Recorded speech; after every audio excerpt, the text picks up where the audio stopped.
குரு சொந்தங்களுக்கு வணக்கம். இன்னைக்கு நேர்காணல நம்மளோட இருந்திருப்பவர் மூத்த பத்திரிகையாளர் திரு சிவராமகிருஷ்ணன் பரமேஸ்வரன் அவர்கள். வணக்கம்.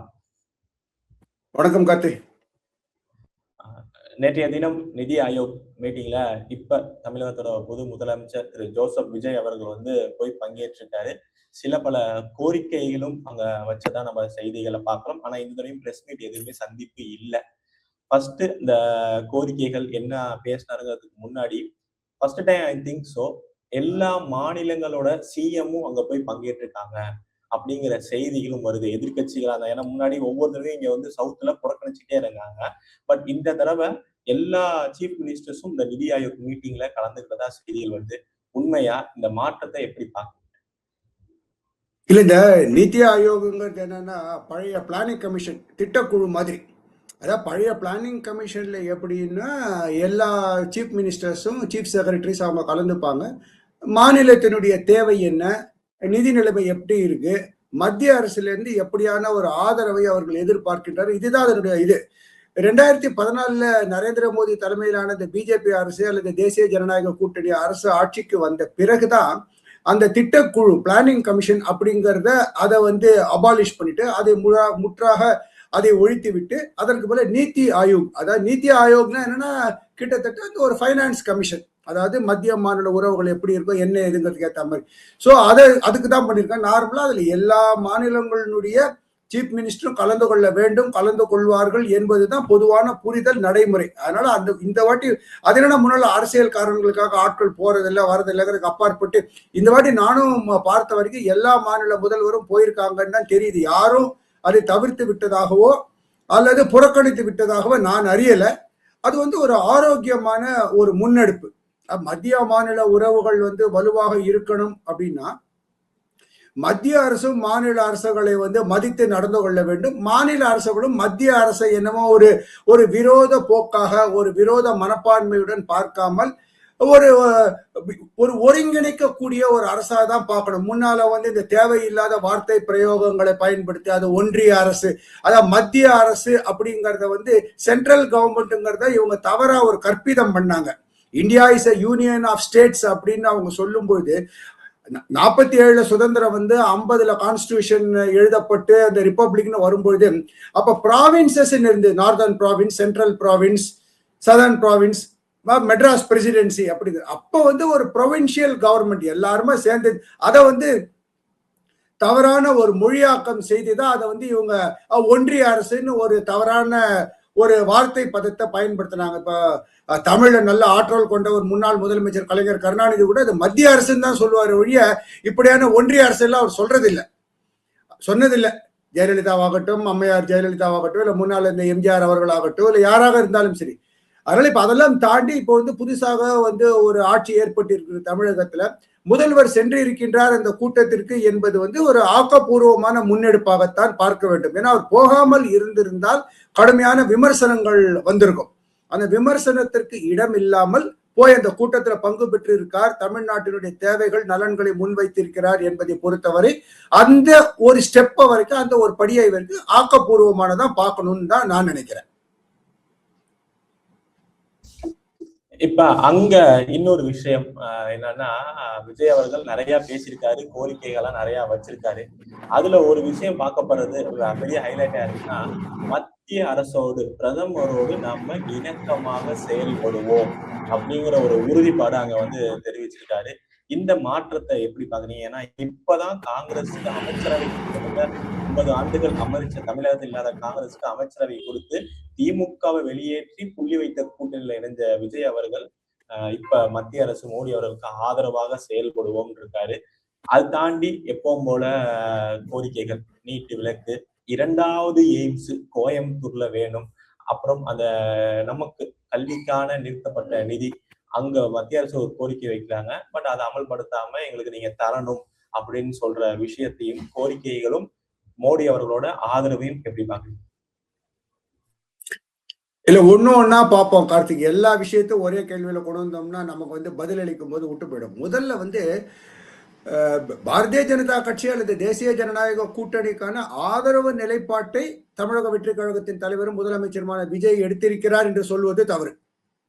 அது எப்படி பார்க்கலாம் அல்லது நான் பார்க்கிறேன் என்றால், மத்திய அரசுடன் ஒரு இணக்கப்பாட்டான அரசியலை செய்து ஒரு ஆக்கப்பூர்வமான ஒரு நிர்வாகத்தை முன்னெடுத்து செல்ல வேண்டும் என்கின்ற ஒரு ஆலோசனை அல்லது அறிவுரை அவருக்கு கூறப்பட்டு இருக்கலாம் என்று நான் கேள்விப்படுகிறேன். முன்னதாக டெல்லிக்கு செல்வதற்கு முன்னால் அவரது ஆலோசகர்கள், இன்றைக்கு அமைச்சரவையில் இருக்கக்கூடிய சில மூத்த அமைச்சர்கள், அனுபவம் கொண்டவர்கள், உயர் அதிகாரிகள்லாம் அப்படியான ஒரு கருத்தை அவர்களுக்கு தெரிவித்தார் என்று நான் கேள்விப்படுகின்றேன். ஆனா உடனடியாக அதை டெல்லியில போய் இந்த நீத்தி ஆயோக் கூட்டத்துல பங்கு பெற்றதுனால பாரதிய ஜனதா கட்சி ஆதரவு நிலைப்பாடு எடுத்துட்டாங்கன்னு சொல்ல முடியாது. ஏன்னா கேரளா மாநில முதலமைச்சர் போயிருக்காரு, கர்நாடகால முதலமைச்சர், ஆந்திரால இது 3 காங்கிரஸ் ஆட்சி செய்கின்ற மாநிலம், அப்புறம் ஹிமாச்சல் பிரதேசத்துல வந்திருக்காங்க. அதனால அந்த மாதிரிலாம் பார்க்கும்போது உடனடியாக அதை ரொம்ப நம்ம இன்டர்பிரட் பண்ணக்கூடாதுன்னு நான் நம்புறேன். ஆனா என்ன ஒரு செய்தி சொல்லப்படுகிறது என்றால், மத்திய அரசுடன் ஒரு மோதல் போக்கை வலிந்து தற்பொழுது ஆட்சியில் இருக்கின்ற தாவேக அரசு முன்னெடுக்க விரும்பவில்லை. அதுதான், வலிந்து ஒரு மோதல் போக்கை முன்னெடுக்க விரும்பவில்லை. தேவைப்படுகின்ற விஷயத்தில், தமிழ்நாட்டினுடைய நலன்கள் சார்ந்த விஷயத்தில் ஏதாவது மத்திய அரசு தமிழ்நாட்டிற்கு எதிராக செயல்படுகிறது என்று தோன்றினால் அப்பொழுது கடும்போக்கு நிலைப்பாட்டை எடுத்துக்கொள்கிறார் என்கின்றது போலத்தான் இப்பொழுது தோன்றுகிறது. அதே மாதிரி சில விஷயங்களை முதலமைச்சர் அந்த கூட்டத்தில் பேசி அப்புறம் பிரதமரிடமும் ஒரு மனுவாக அல்லது ஒரு கோரிக்கையாக கொடுத்தார் என்று செய்திகளும் அந்த அதிகாரப்பூர்வமான அந்த அறிவிப்புகளை நான் பார்க்க முடியுது. அதுல சிலது சாதகமான அம்சங்கள் இருக்கு, சிலது இந்த பழைய சொல்லுவோம் இல்லையா, அதாவது இந்த பழைய முரசை மீண்டும் மீண்டும் கொட்டுவது என்பது, அதுக்கு அவ்வளவுதான், அது ஒண்ணு நடக்காது அப்படிங்கிறது தெரிஞ்சு இருந்தாலும் ஒரு வாக்கு வங்கி அரசியல் அல்லது தமிழ்நாட்டில் மற்றவர்களுடைய விமர்சனத்தை எதிர்கொள்ள வேண்டும் என்பதற்காக செய்திருக்கலாம். ஒரு உதாரணத்தை எடுப்போமே, ஒன்னா இந்த மருத்துவ படிப்பிற்கான நீட்டு தேர்விலிருந்து விலக்கு, அது ஆங்கிலத்துல சொல்றதுன்னா it's done and dusted thing. அதுல இனிமே ஒரு மாநிலத்திற்கு மட்டும் ஒரு விதிவிலக்கு என்பது ஒருபோதும் ஒரு காலத்தில் நடைபெறாது. அதுக்கான சாத்தியக்கூறு எப்பொழுது இருக்கும் என்றால், அனைத்து மாநில அரசுகளும் மத்திய அரசும் சேர்ந்து உச்ச நீதிமன்றத்தில் ஒரு சீராய்வு மனு, ரிவ்யூ பெட்டிஷன் போட்டு 3 நீதிபதிகள் அளித்த அந்த தீர்ப்பை உச்ச நீதிமன்றம் மறுபரிசீலனை செய்வதாக ஏற்றுக்கொண்டு அதற்கு மேல் 5 அல்லது 7 நீதிபதிகள் கொண்ட அமர்வு விசாரித்து தீர்ப்பளித்தாதான் அதற்கு வாய்ப்பு வழிய இதெல்லாம் நடக்கக்கூடிய சாத்தியக்கூறுகள் இல்லை. இன்னொன்று, இந்த நீட் தேர்வை பொறுத்தவரை நான் அறிந்த வகையில் தமிழ்நாட்டை தவிர வேறு எந்த மாநிலமும் இதை நாங்கள் நடைமுறைப்படுத்த மாட்டோம் என்று சொல்லவில்லை. இப்ப முன்னர் திமுக கூட்டணியில் இருந்த காங்கிரசுகள் ஆகட்டும் அல்லது அதே கூட்டணியில் இணைந்த இடதுசாரிகள் ஆகட்டும், இப்ப சட்டமன்ற தேர்தல் முடிவடைவதற்கு முன்னால் கேரளாவில் இடதுசாரி அரசு தான் பினராயி விஜயன் தலைமையிலான அரசு, அவர்களும் நீட்டிலிருந்து விதிவிலக்கு கேட்கவில்லை. மற்றொரு அண்டை மாநிலமான கர்நாடகா மற்றும் ஆந்திராவில் 2மே காங்கிரஸ் கவர்மெண்ட் தான். இங்க சித்தாராமையா, அங்க ரேவந்த் ரெட்டி, 2 பேருமே தங்களுக்கு நீட்ல இருந்து விலக்கு கொடுங்கள் என்று கேட்கவில்லை. பாரதிய ஜனதா கட்சிக்கு எதிராக மிகவும் கடுமையான குரல் கொடுத்து மோதல் போக்கை கடைபிடித்த மேற்கு வங்கத்தில் முதலமைச்சராக இருந்த அம்மையார் மம்தா பானர்ஜி, திரிணாமுல் காங்கிரஸ், அவங்களும் நீட்டுக்கு விதிவிலக்கு கேட்கல. தமிழ்நாட்டில் இருக்கக்கூடிய அந்த திமுக தலைமையிலான அந்த அரசு மட்டும்தான் திமுக நீட் தேர்வுக்கு விலக்கு கேட்டாங்க. அதிமுக கூட ஏற்கனவே அதனுடைய பொதுச் செயலாளராக இருக்கிற எடப்பாடி பழனிசாமி கூட சொல்லிட்டாரு, அது விலக்கு கிடைச்சால் நலமாக இருக்கும் தமிழ்நாடு மாணவர்களுக்கு. ஆனால் உச்சநீதிமன்ற தீர்ப்பு என்று வரும்போது எல்லா மாநிலங்களும் ஏற்று நடந்து கொள்ள வேண்டியதுதான் முறைன்னு சொல்லி அதோட முடிச்சிட்டாங்க. அதனால திருப்பி முதலமைச்சர் விஜய் நீட்டுக்கான இந்த விலக்கு கோரி இருப்பது என்பது அவரை நோக்கி திமுக வைக்கின்ற விமர்சனங்கள், தமிழ்நாட்டினுடைய நலன்களை அடமானம் வைத்து விட்டார்கள், பறிகொடுத்து விட்டார்கள் என்பதற்கு அவர்களுடைய வாயை அடைக்க வேண்டுமானால் உதவுமே தவிர நீட் விலக்கு என்பது சட்ட ரீதியாக இன்றைய நிலைமையில் சாத்தியக்கூறு இல்லை. அதற்கு மீண்டும் உச்ச நீதிமன்றத்தில் யாராவது சென்று மறுசீராய்வு சென்றால் தான் நடக்கும், அதெல்லாம் நடக்காது. 2வது, அதனால இது அப்ப நீட்டு விஷயத்தை ஏன் அவர் திருப்பி பேச வேண்டிய தேவை இருக்கிறது என்ற கேள்வி எழுந்தால், அப்ப அவருக்கு எதிராக இங்க விமர்சனம் வைக்கக்கூடியவர்களுக்கு ஒரு பதில் சொல்றார். இல்ல நாங்களும் தமிழர்கள் நலன் சார்ந்துதான், தமிழ்நாட்டில் இருக்கக்கூடிய மாணவர்களின் நலன், குறிப்பாக கிராமப்புறங்கள், பிற்படுத்தப்பட்ட சமூகத்தில் பின்தங்கிய மாணவர்கள், அவர்களுடைய மேம்பாட்டிற்காகத்தான் இதை செய்கிறோம் என்று. இல்ல, நீட்டு தேர்வை ரத்து செய்யணும்னு செயல்படுகின்ற லாபி யார் என்பது இந்தியா முழுக்க இருக்கு தெரியும். குறிப்பாக தமிழ்நாட்டில் தனியார் மருத்துவக் கல்லூரிகளை நிர்வகித்து வருகின்ற அந்த பெரும் முதலைகள் தான் இதற்கு எதிர்ப்பு தெரிவிக்கிறாங்க என்பதுதான் பொதுவான புரிதல். அடுத்தது இப்ப நீங்க உங்களுடைய கேள்வியில சொன்னீங்க, அதுவும் மருத்துவத்துறை தொடர்பு பட்டதுதான், உயர்கல்வி மருத்துவம். All India Institute of Medical Sciences, அகில இந்திய மருத்துவ விஞ்ஞான கழகம், அல்லது வந்து மருத்துவ மேற்படிப்பு, அதற்கும் மேலான முதுகலை ஆராய்ச்சி மற்றும் உயர் மருத்துவ பல்நோக்கு மருத்துவமனை, அதுக்கு தான் எய்ம்ஸ்க்கு. ஏற்கனவே வந்து பிரதமர் மோடி வந்து தமிழ்நாட்டை பொறுத்தவரை மதுரையில் அந்த எய்ம்ஸ் மருத்துவமனை அமைப்பதற்காக வாக்குறுதி அளித்து அதற்கான வேலை நடைபெறுகிறது. அதே நேரத்தில் நாம் ஒன்றையும் பதிவு செய்ய வேண்டும். தமிழ்நாட்டில் வந்து அந்த வேகம், அதாவது மதுரையில் எய்ம்ஸ் மருத்துவமனையை கட்டி அதை முழுவதாக நடைமுறைப்படுத்துவதற்கான இந்த வேகம் வந்து மற்ற மாநிலங்களை பார்க்கும் பொழுது கொஞ்சம் மெதுவாகத்தான் செல்கிறது. அதனால் மத்திய அரசின் மீது அதில் அவர்கள் வேகத்தன்மை காட்டவில்லை என்று தமிழ்நாட்டில் இருக்கக்கூடிய அரசியல் கட்சிகள் சொன்னால் அந்த விமர்சனத்தில் நியாயம் இருக்கிறது என்பதை ஏற்றுக்கொள்ளத்தான் வேணும். அதற்காக வந்து தமிழ்நாட்டை மத்திய அரசு வஞ்சிக்கிறது என்று சொல்ல முடியாது. ஆனால் இதை விரைவாக இந்த விமர்சனங்களை தவிர்க்கக்கூடிய வகையில் நிதி உதவிகளை ஒதுக்கி விரைவாக செய்திருக்க வேண்டும். அதில் வந்து மத்திய அரசு முழு மூச்சோடையோ அல்ல முனைப்போடையோ செயல்படவில்லை என்கின்ற விமர்சனத்தில் ஒரு நியாயம் இருக்கிறது என்பதை ஏற்றுக்கொள்ளத்தான் வேணும். ஏன்னா மற்ற மாநிலங்களில் விரைவாக நடக்குது. அதுக்கு விமர்சகர்கள் என்ன சொல்றாங்க, இங்க வந்து பாரதிய ஜனதா கட்சி ஆளுகின்ற மாநிலத்தில் மத்திய அரசு போதிய நிதி ஆதாரங்கள் மற்ற வளங்களை கொடுக்கிறது. இங்க தமிழ்நாட்டில் வந்து பாரதிய ஜனதா கட்சிக்கு எதிராக இருக்கக்கூடிய முன்னர் திமுகவோ அண்ணா திமுகவோ அதற்கு பிறகு இப்ப தாவேகாவோ ஆட்சியில் இருப்பதனால் ஒரு பாராமுகம் காட்டுகிறது என்ற விமர்சனத்தை மத்தியில் இருக்கக்கூடிய அரசாங்கம் தவிர்க்க வேண்டும், அதை களைய வேண்டும் என்பதில் நியாயம் இருக்கிறது. இன்னொன்னு என்னன்னா, இவரு முதலமைச்சர் விஜய் வந்து கோயம்புத்தூரில் 2வது அந்த எய்ம்ஸ் அந்த மருத்துவமனை, பல்நோக்கு உயர் சிகிச்சை மருத்துவமனை வேணும்னு கோரிக்கை விடுத்திருக்காரு. அந்த எய்ம்ஸ் ஆரம்பிக்கப்பட்ட பொழுது அது வெளியிடப்பட்ட அந்த அரசாங்க சுற்றறிக்கை அல்லது அந்த கொள்கை ஆவணம்னு சொல்லுவோம் இல்லையா, பாலிசி டாக்குமெண்ட், அதுல பார்த்தா பொதுவான புரிதல் என்ன அப்படின்னால அது வந்து ஐஐடி ஐஐஎம் போன்ற அந்த மாடல்ல தான் எய்ம்ஸே வழிவகுக்கிறாங்க. அதாவது எல்லா உயர்கல்வி அமைப்புகளும் ஒரே மாநிலத்தில் குவிந்திருக்காமல் அனைத்து மாநிலங்களிலும் பரவி இருக்க வேண்டும் அப்படிங்கிறது அதோடைய நோக்கம். இப்ப தமிழ்நாட்டுல 5 ஐஐடி 5 ஐஐஎம் கொடுக்கறது, இப்ப கேரளா மாதிரி சின்ன மாநிலத்துல 2 தான் கொடுக்கறது, இல்ல சிக்கிம்ல கொடுக்கறதே இல்லை, இப்படிங்கிற விமர்சனங்களா வரக்கூடாதுங்கிறதுக்காகத்தான் ஒரு மாநிலத்திற்கும் ஒரு ஐஐடி, ஒரு ஐஐஎம், ஒரு எய்ம்ஸ், அப்படிதான் பிளான். முதல்ல ஐஐடி 4 ஐஐடி தான் இருந்தது, கல்கட்டா, சென்னை, மும்பை அண்ட் டெல்லி. இப்ப தமிழ்நாட்டுல வந்து அது மேம்படுத்தப்பட்டு வாரங்கள்ல வந்துட்டு அது முன்னால ஆர்இசின்னு சொல்லுவோம், ரீஜனல் இன்ஜினியரிங் காலேஜ்னு. இப்ப அதெல்லாம் ஐஐடியா தரம் உயர்த்தப்பட்டிருக்கு. அதே மாதிரி இந்தியன் இன்ஸ்டிடியூட் ஆஃப் மேனேஜ்மெண்ட் முன்னால கல்கத்தா, அகமதாபாத், பெங்களூர் 3 தான் இருந்தது. ஏபிசின்னு சொல்றது ஐஐஎம், ஏபிசின்னு அகமதாபாத், பெங்களூர், கல்கட்டான்னு. இப்ப திருச்சியில பாரதிதாசன் பல்கலைக்கழகத்தினுடைய இந்த மேலாண்மை கல்வி அந்த உயர்கல்வி மையம் இந்தியன் இன்ஸ்டிடியூட் ஆஃப் மேனேஜ்மெண்ட் திருச்சின்னு உயர்த்தப்பட்டிருக்கு, தரம் உயர்த்தப்பட்டிருக்கு. அப்படி பார்க்கும் பொழுது ஒரு மாநிலத்திற்கும் ஒரு எய்ம்ஸ் தான் அப்படிங்கிறத முதல்ல அந்த ஸ்டாண்டர்ட் டாக்குமெண்ட்ல இருந்தது.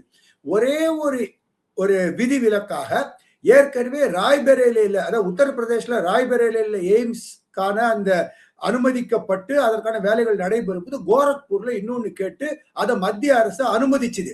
ஆனால் அதுவும் சட்ட சிக்கல்கள், கடுமையான விமர்சனங்கள்ல சிக்கி இருக்கு. அதனால மத்திய அரசினுடைய கொள்கை நிலைப்பாடு என்னன்னா, ஒரு ஸ்டேட்டுக்கு ஒரு எய்ம்ஸ் தான். அதுல கோயம்புத்தூர்ல 2வது எய்ம்ஸ் என்பதற்கான சாத்திய கூறு தமிழ்நாட்டில் யதார்த்தமாக இல்லை. ஏன்னா அது கோயம்புத்தூர்ல வந்து மத்திய அரசின் நிர்வாக காரணங்களுக்காகவோ அரசியல் காரணங்களுக்காகவோ வளர்ச்சி காரணங்களுக்காகவோ அதற்கு அனுமதி கொடுத்தார்கள் என்றால் அடுத்தபடியாக மற்ற மாநிலங்கள்லயும் இந்த கோரிக்கை வரும். ஏன் ஹைதராபாத்ல இருக்கு, இப்ப வந்து தெலுங்கானால இருக்கு, தெலுங்கானால இது வரைக்கும் வந்து எய்ம்ஸ் இல்லை, அப்ப விஜயவாடால கொடுக்க கூடாதா? கர்நாடகால பெங்களூர்ல இருக்கு, மைசூர்ல ஒண்ணு கூடுதலா கொடுக்கலாமே, மகாராஷ்டிரால பாம்பேல இருக்கு, அப்ப இது வந்து நான் கட்டுப்படுத்த முடியாம போயிடும். அதனால அதை பொறுத்த வரைக்கும் அதுக்கு நடைமுறை சாத்தியக்கூறு இருப்பதாக தெரியவில்லை. ஆனால் முதலமைச்சருடைய வேண்டுகோளை மத்திய அரசு ஆக்கப்பூர்வமாக பரிசீலித்து கோயம்புத்தூரிலும் எய்ம்ஸ் அமைப்பதற்கு அனுமதி அளிக்குமானால் அது வந்து முதலமைச்சருக்கு கிடைத்த மிகப்பெரிய வெற்றியாகத்தான் பார்க்கப்படும். ஏன்னா வந்து எதிர்பாராததை எதிர்பாருங்கள் என்பதுதான் கடந்த தேர்தலில் கிடைச்ச செய்தியே. அதனால கிடைத்தால் நலம். இல்ல இன்னொரு முக்கியமான விஷயம், இந்த மாதிரி விஷயங்கள், அதாவது நடக்காத விஷயங்களுக்கு அப்பாற்பட்டு ஒரு ஆக்கப்பூர்வமான விஷயத்திற்கு தமிழ்நாடு அரசு இசைவு தெரிவித்திருக்கிறது என்பதைத்தான் நான் வந்து ஒரு முக்கியமான விஷயமா பார்க்கிறேன். இந்த மத்திய அரசு கொண்டு வந்த அந்த முன்னாள், அதாவது அது வந்து மன்மோகன் சிங் ஆட்சி காலத்துல கொண்டு வரப்பட்டது 100 நாள் வேலை திட்டம். அது முதல்ல Mahatma Gandhi rural national employ, அது MGNREன்னு சொல்றது, ஊரக வேலை வாய்ப்பு திட்டம். ஆண்டுக்கு 100 நாள் வேலை திட்டம். அதாவது 1/3 ஆஃப் த டே, 2 நாளைக்கு ஒரு வாட்டி, 3 நாளைக்கு ஒரு. ஆனா அதுல என்ன ஆச்சுன்னா, அந்த திட்டம் வந்து கொள்கை ரீதியாக நல்ல திட்டம் அது. ஆனா நிர்வாகப்படுத்தப்பட்டதுல வந்து மிகப்பெரிய ஊழல், மிகப்பெரிய வந்து அதுல 1000 கேள்விகள், 1001 கேள்விகள் இருந்தது. அந்த பணம் எப்படி அந்த பயனாளிகளுக்கு அனுப்பப்படுகிறது, அது வேலை செய்யாமலேயே வந்து வேலை செய்தாக கணக்கு காட்டப்படுதுன்னு சொல்லிட்டு, அதாவது இந்தியாவினுடைய பல ஆய்வு மையங்கள், பல ஆய்வு கட்டுரைகளை பார்த்தோம்னா ரொம்ப அச்சமா இருக்கு. இந்தியாவிலேயே மிக மிக விஞ்ஞான முறைப்படி செய்யப்பட்ட மிகப்பெரிய ஊழல் வந்து இந்த 100 நாள் வேலை திட்டம் தான் ஆய்வு கட்டுரைகள்லாம் சொல்லுது. ஆனா இப்ப என்ன, அது ஏன் அப்படி சொன்னாங்கன்னா, முன்னால இப்ப உதாரணமா தமிழ்நாட்டிலேயோ இல்ல ஆந்திராலேயோ கேரளாலேயோ ஒரிசாலையோ எடுத்துக்கொண்டால், எந்த அரசு அல்லது கட்சி ஆட்சியில் இருக்கிறதோ அவர்கள் அந்தந்த கட்சிக்காரர்கள் மூலமாகத்தான் வந்து அந்த வேலையை எடுத்து செய்வார்கள். அல்ல அந்த வேலைக்கான ஆள் அமர்த்துறது. அதுக்கு எப்படி, அதுக்கான வேலை, அதனுடைய நோக்கம் என்னன்னா, தரிசு நிலங்களை மேம்படுத்தி குளம் குட்டைகள் நீர்நிலைகளை தூர்வாரி விவசாயத்தை செழுமை அடைய செய்வதும் சாலை பராமரிப்பு விரிவாக்கம், இதுதான் ஆரம்பத்துல கொண்டு வந்தது. ஆனா வேலைக்கே போறது கிடையாது, ஆட்கள் வரதே கிடையாது. ஆட்கள் வேலைக்கு வந்த மாதிரி இந்த வருகை பதிவேடு அட்டண்டன்ஸ்ல மார்க் பண்ணிட்டு பேமெண்ட்டை கொடுக்கறது, பேமெண்ட்டை டைரக்டா கொடுக்காம அதை ஒரு ஏஜென்சி, ரோடு போடுற கான்ட்ராக்டர் மாதிரி அவங்க கிட்ட கொடுத்துட்டு அவங்க ஒரு கமிஷனை எடுத்துக்கொண்டு தான் ஆட்களுக்கு கொடுத்தாங்க. இது மிக மிக பெரிய ஊழல் அப்படின்னு சொல்லிட்டு தான் என்ன பண்ணாங்க, இந்த பிரைம் மினிஸ்டர் மோடி கவர்மெண்ட்ல வந்த உடனே ஒரு மிக முக்கியமான முன்னெடுப்பா அந்த 100 நாள் Mahatma Gandhi rural national employment அதை நிறுத்திட்டு என்ன பண்ணாங்க, அதுக்கு மாற்றாக VBG ராம்ஜி, அத உடனே வந்து இது ஏதோ ஒரு மதச்சார்பு பூசப்பட்டு விட்டது என்கின்ற விமர்சனங்கள்லாம் வந்தது. அதாவது அவங்க சொன்னது என்னன்னா, விக்சித் பாரத், அதாவது வளர்ச்சி அடைந்து வருகின்ற பாரதத்தில் வேலை வாய்ப்புக்கான ஒரு முன்னோடி திட்டம் என்று. அந்த இப்போ இவங்க கொண்டு வந்திருக்க இந்த ஜி அப்படிங்கிற இந்த திட்டத்துல என்னன்னா 2-3 ஆக்கப்பூர்வமான விஷயம் என்னன்னா, அது கம்ப்ளீட்லி டிஜிட்டலைஸ்ட். பேமெண்ட் வந்து பயனாளர்கள் யாரோ அவர்களுக்கு நேரடியாக அவர்களுடைய ஆதார் எண் அடிப்படையில் தான் வேலை. அப்புறம் ஜியோ டேகிங், அவங்க மொபைல் போன் அந்த நேரத்தில் ஒரு குறிப்பிட்ட காலகட்டத்தில் எந்த சமயத்தில் எந்த இடத்தில் இருந்தார்கள் என்பதை ஜியோ டேகிங், அவர்கள் இந்த பணிக்கான இருப்பு இடங்களை காட்டி கொடுக்கும். அது டைரக்ட் டிஜிட்டல் டிரான்ஸ்ஃபர், நேரடியாக பயனாளரின் கணக்குக்கு தான் அந்த பணம் போகும். இப்படியான விஷயங்கள் இருக்கிறதுனால இடைத்தரகர்களுடைய அந்த செல்வாக்கு முற்றாக அழிக்கப்படுகிறது. முன்ன 100 நாள் இருந்த வேலை திட்டத்தை இப்பொழுது ஆண்டுக்கு 125 நாள், 25% வந்து உயர்த்தி இருக்கிறது இந்த தேசிய ஜனநாயக கூட்டணி அரசு. அது மிகவும் வரவேற்கப்பட வேண்டிய ஒரு விஷயம். ஆனால் இதற்கு முன்னால் ஆட்சியில் இருந்த திமுக அரசு வந்து அது மிக கடுமையாக எதிர்த்தாங்க. கடுமையாக எதிர்த்தது வந்து 125 நாள் கூடுதலாக, 25 நாள் கூடுதலாக வேலை கிடைக்கிறது கிராமப்புறங்களில் உள்ள மக்களுக்கு அப்படிங்கறத அவர்கள் சிந்திக்காமல் அந்த இடைத்தரகர்கள் மூலம் அல்லது கட்சி ஆட்கள் மூலம் செயல்படுத்துவதாக குற்றம் சாட்டப்பட்டிருந்தது இல்லையா, அல்லது விமர்சனம் வைக்கப்பட்டிருந்தது. தங்களுக்கான, அதாவது கட்சிக்கோ இல்ல கட்சியாளர்களுக்கோ கட்சி சார்ந்தவர்களுக்கோ அந்த கிடைக்கக்கூடிய அந்த வருமானம் தடைபடுகிறது, இல்லை தடைபட்டு போய்விடும் தான் அதை வந்து அதை செயல்படுத்தாம இருந்தாங்க. கிட்டத்தட்ட தமிழ்நாட்டை நான் அறிந்த வரை ஒரு 3-4 ஆண்டுகளாகவே அது 100 நாள் வேலை திட்டம் சரியாக அமல்படுத்தப்படவில்லை. இப்பொழுது அது அதற்கு வந்து இந்த மாநில அரசு, விஜய் தலைமையிலான அரசு வந்து ஒப்புதல் அளித்திருப்பது மிக மிக ஆக்கப்பூர்வமான வரவேற்கப்பட வேண்டிய ஒரு விஷயம். அதுல 2 செய்தி சொல்லப்படுது. ஒண்ணு, மத்திய அரசு கொண்டு வந்திருக்கின்ற ஒரு ஆக்கப்பூர்வமான மக்கள் நலம் சார்ந்த விஷயத்திற்கு தமிழ்நாடு அரசு ஒரு பொழுதும் தடையாக இருக்காது என்கின்ற செய்தி வந்து மத்திய அரசுக்கு சொல்லப்படுகிறது. அதான் நீங்க நல்ல ஸ்கீம் கொண்டு வாங்க, மக்களுக்கு பயன்படக்கூடியது, நாங்க வி ஆர் பார்ட்னர்ஸ், அதை நாங்கள் பங்குதாரர்களாக இருந்து நாங்கள் செய்து கொடுப்போம், நாங்கள் உறுதுணை செய்வோம்ங்கிறது ஒரு செய்தி. 2வது என்னன்னா, இந்த கிராமப்புறங்கள் இருக்கக்கூடிய ஏழை எளிய மக்கள், என்ன இப்ப உள்ளாட்சி தேர்தல் வரப்போகுது இன்னொரு 6 அல்லது 7 மாசத்துல, அப்புறம் நாடாளுமன்ற தேர்தல், இவர்கள் வந்து கட்சியை ஆரம்பித்து ஆட்சிக்கு வருவதற்கு முன்னால் சொன்ன கருத்துக்களை எல்லாம் வந்து இப்ப ஆட்சியில் இருக்கும்போது சொல்ல முடியாது. உள்ளாட்சி தேர்தல் என்று வரும்பொழுது வந்து சட்டசபை தேர்தலோட முற்றிலும் மாறுபட்டது. அது ரொம்ப டோட்டலி லோக்கல் பாடி. அங்க போய் உள்ளூர்ல வந்து எங்களுக்கு வேலை இருக்கா, உள்ளூர் விஷயங்களை சார்ந்துதான் உள்ளாட்சி தேர்தல். அப்பொழுது நாங்கள் பாருங்கள் 100 நாள் இந்த வேலை திட்டத்தை 125 நாள் வாங்கி கொடுத்தோம், அதுல கமிஷன் கிடையாது, வேலை நடந்தால் உங்களுக்கு நேரடியாக பணம் பேங்க்ல வரும், இதை நாங்கள் செய்து கொடுத்திருக்கிறோம் என்று ஒரு மறைமுக வாக்கு வங்கி அரசியலும் அதில் இருக்கிறது. அதே நேரம் திமுகவிற்கு ஒரு செய்தியும் சொல்லலாம். திமுக மற்றும் அண்ணா திமுக யார் முன்னர் ஆட்சியில் இருந்தாலும் நாங்கள் பாருங்கள் ஊழலுக்கு வழி வகுக்கவில்லை. ஒரு மத்திய அரசின் திட்டம் நல்ல திட்டமாக இருக்கிறது, மக்களுக்கு கூடுதல் வருவாய் வேலை வாய்ப்பு கிடைக்கிறது, அதை நாங்கள் ஏற்றுக்கொள்கிறோம். சோ அது ரெண்டு பேருக்குமே வின் வின் சிச்சுவேஷன் தான். அதனால இந்த புதிய அந்த 100 நாள் வேலை திட்டத்தை 125 நாள் ஆக்கி இருக்கிறது. அந்த ஜி வேலை திட்டத்தை வந்து வரவேற்கப்பட வேண்டியது.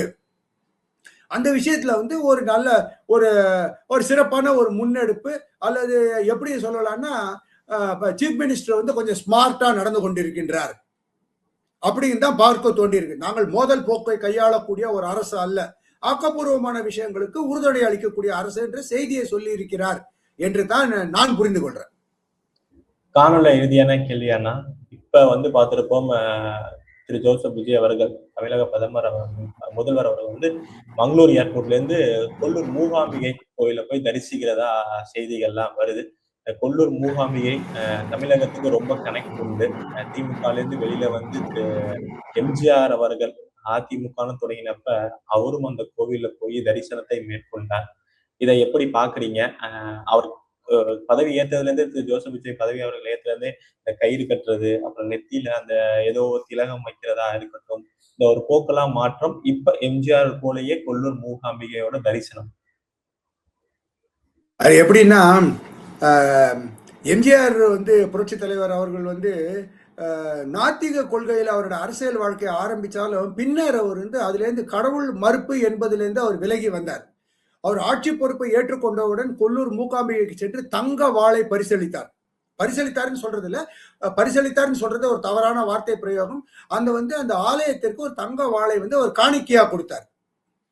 அதனால எம்ஜிஆருடைய தெய்வ பக்தி எப்பொழுதுமே இருக்கு. இப்ப ஆலயங்களுக்கு தேவையான நிதி ஒதுக்கீடு செய்வதிலேயோ அல்லது மத ரீதியான விஷயங்கள்லயோ அவர் வந்து பெரிதாக தலையிடவில்லை. அதனால அதே மாதிரி எம்ஜிஆர் மட்டுமல்ல, அம்மையார் ஜெயலலிதா அவர்களும் சென்றார்கள். எம்ஜிஆர் அவர்களும் துணைவியாகவும் தமிழ்நாட்டினுடைய முதலமைச்சராகவும் இருந்த ஜானகி ராமச்சந்திரன் அம்மையார் அவர்களும் சென்று மூகாம்பிகை கோவிலில் சென்று வழிபட்டார்கள். அதை அடியொட்டி இப்போ முதலமைச்சர் விஜயம் போயிருக்கிறார் என்பது வந்து ஒரு முதலமைச்சர் ஒரு வழிபாட்டு தலத்திற்கு, ஒரு பிரபலமான ஆலயத்திற்கு சென்று வழிபடுவது என்பதில் எந்த குறையும் சொல்ல முடியாது. ஏன்னா ஒரு முதலமைச்சராக இருப்பவர் என்பது ஜாதி மத அடையாளங்களுக்கு அப்பாற்பட்டு அனைவருக்குமான ஒரு முதலமைச்சராக இருக்க வேண்டும் என்பதுதான் மரபு. அந்த வகையில் அது பாராட்டணும். இன்னொன்று, இதுல வந்து அரசியல் ரீதியாக அதை பார்க்க வேண்டும் என்றால், விஜய் அவர்கள் வந்து கட்சி ஆரம்பித்த காலத்திலும் சரி, தேர்தல் காலம், அப்புறம் பிறகு நல்ல வெற்றியை பெற்று தனிப்பெரும் கட்சியாக வந்து ஆட்சியை அமைத்த பொழுதெல்லாம் அவர் மீது மிக மிக கடுமையான விமர்சனங்களை வந்து சமூக வலைதளங்களிலும் பொது வெளிகளிலும் பலர் வைத்தார்கள். முதலமைச்சராக அவர் வந்து அவருடைய கட்சி வெற்றி பெற்று தேர்ந்தெடுக்கப்பட்டிருக்கின்றார் ஜனநாயக ரீதியில் என்பதை அனைவரும் உள்வாங்கிக் கொள்ள வேண்டியது, மறுக்க இயலாது. ஆனா கிறிஸ்தவ மிஷனரிகள் இவரை இயக்குகின்றார்கள், இவர் கிறிஸ்தவர்களுக்கு சார்பாக நடந்து கொள்கிறார். அப்புறம் அமைச்சரவையில் வந்து இஸ்லாமியர்களுக்கு வந்து அது இந்தியன் யூனியன் முஸ்லீம் லீகை சேர்ந்தவர்களுக்கு வந்து அமைச்சு பொறுப்பை கொடுத்திருக்கின்றார். இப்ப விடுதலை சிறுத்தைகள் கட்சியை சேர்ந்த வன்னியரசு அவர்கள் அமைச்சராக பொறுப்பேற்றால் அடிப்படையில் அவர் கிறிஸ்தவர் என்பதுதான் பொதுவான புரிதல். அப்போ அவர் மீது, முதலமைச்சர் மீது வைக்கப்பட்ட விமர்சனம் என்னன்னா, நீங்க இஸ்லாமியர்களுக்கு போதிய ஒரு பாதுகாவலராக காட்டிக்கொள்கிறீர்கள், முக்கியத்துவம் கொடுக்கிறீர்கள், கிறிஸ்தவ மக்களுக்கு பெருவாரியாக வாக்களித்த இந்து மக்களுக்கு மீது உங்களுக்கு பற்று இல்லையா, அல்லது வந்து அதை நீங்கள் புறக்கணிக்கிறீர்களா என்று சமூக ஊடகங்களில் விமர்சனம் வந்தது. சோ அதற்கெல்லாம் வந்து ஒரு மறைமுகமாக பதிலளிக்கின்ற வகையில் தான் அவர் வந்து நெற்றியில் அவர் வைக்கக்கூடிய அந்த திலகம் என்பது அரகஜான்னு சொல்றது. இதற்கு அதாவது பழைய பாரம்பரிய நம்ம இந்து மத கலாச்சாரம் அல்லது பண்பாடு பழங்காலம் தொட்டு அதுல வந்து பல வாசனை திரவியங்களை வந்து நன்றாக இந்த சந்தன கல்லுன்னு சொல்லுவோம், அதுல வைத்து அரைத்து இழைத்து அதை நெற்றியில் வைத்துக் கொள்வது என்பது பழங்காலமாக தொன்று தொட்டு ஒரு கடைபிடிக்கப்பட்டு வருகிறது தான். அப்புறம் கையில் வந்து இந்த ஆலயங்களுக்கு சென்று ஆலயங்களை கட்டக்கூடிய அந்த கயிறுகள் அது வந்து இறை நம்பிக்கையோடையோ அல்லது ஏதோ ஒரு காரணங்களுக்காக கட்டப்படுகிறதுல என்பது தான் ஒரு குறிப்பிட்ட மதத்தை சேர்ந்தவர் என்கின்ற அந்த அடையாளத்திற்குள் உட்படுத்தி கொள்ளாமல் அனைவருக்குமான முதலமைச்சர். இப்போ தேர்தலுக்கு முன்னர் காலத்துல திருச்சியில வந்து வேட்புமனு தாக்கல் செய்ய போகும்பொழுது அங்க இருக்கக்கூடிய கிறிஸ்தவ தேவாலயத்திற்கு சென்று முழங்காலிட்டு பிரார்த்தனை எல்லாம் செய்தார். அது அவருடைய மத நம்பிக்கை, அதை வந்து குறை சொல்லவும் கூடாது, குறைத்து மதிப்பிடவும் கூடாது. மத சுதந்திரம் என்பது நாட்டில் அனைவருக்கும் இருக்கிறது.